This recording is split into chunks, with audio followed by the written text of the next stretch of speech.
సర్పంచ్ ఎన్నికల ప్రచారంలో సీఎం రేవంత్ రెడ్డి ప్రచారం చేసినా బీఆర్ఎస్ సత్తా చాటిందన్నారు మాజీ మంత్రి హరీష్ రావు.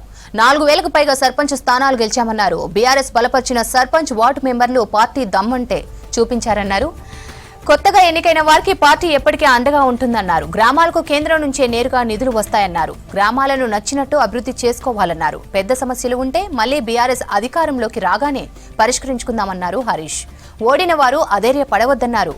ఇక మెదక్ జిల్లా నర్సాపూర్ అసెంబ్లీ సెగ్మెంట్ లో బీఆర్ఎస్ మద్దతుతో ఎన్నికైన కొత్త సర్పంచ్ వార్డు మెంబర్ల సమావేశం జరిగింది. ఈ సమావేశంలో గెలుపొందిన వారిని సన్మానించారు హరీష్ రావు.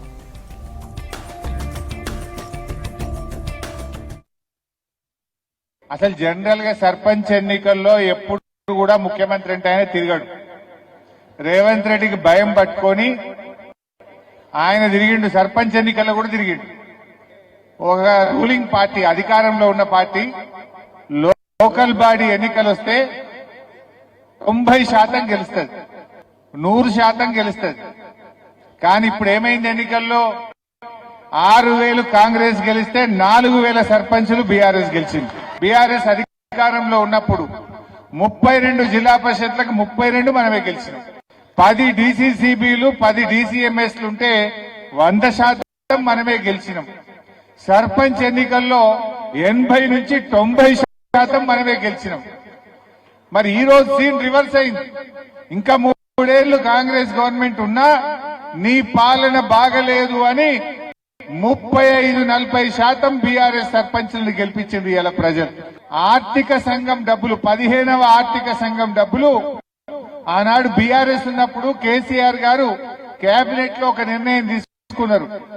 ఢిల్లీకి వచ్చే పైసలు రాష్ట్ర ప్రభుత్వ ఖజానాకు పోవు, నేరుగా 85% మా సర్పంచుల ఖాతాల్లోకి పోవాలని నిర్ణయం తీసుకున్నాం. మీరు అధైర్యపడద్దు, డైరెక్ట్ మీ అకౌంట్లనే పడతాయి పైసలు. రూపాయికి 85 పైసలు మీ అకౌంట్లకే వస్తాయి. 10 పైసలు మండలం, 5 పైసలు జిల్లా పరిషత్. అవి ఎలక్షన్ కాలే గనుక రావు. ఎలక్షన్ అయింది గనుక సర్పంచుల అకౌంట్లోకే డబ్బులు వస్తాయి. చెక్ పవర్ ఉండేది భారత రాష్ట్రపతికే ఉంటది, మా సర్పంచులకే ఉంటది. ఇప్పుడు వచ్చే పైసలు డైరెక్ట్ మీ అకౌంట్ లో పడతాయి.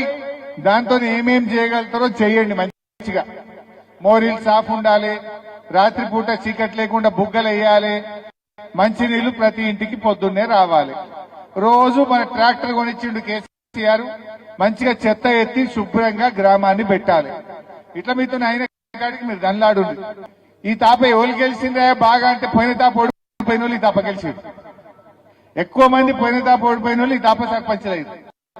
అందువల్ల ఓడిపోయిన వాళ్ళు బాధపడకుండా మీకు భవిష్యత్తు ఉంటుంది, గెలిచిన వాళ్ళకు బాధ్యత ఉంటుంది. మీకు భవిష్యత్తు ఉంది, మీకు బాధ్యత ఉంది.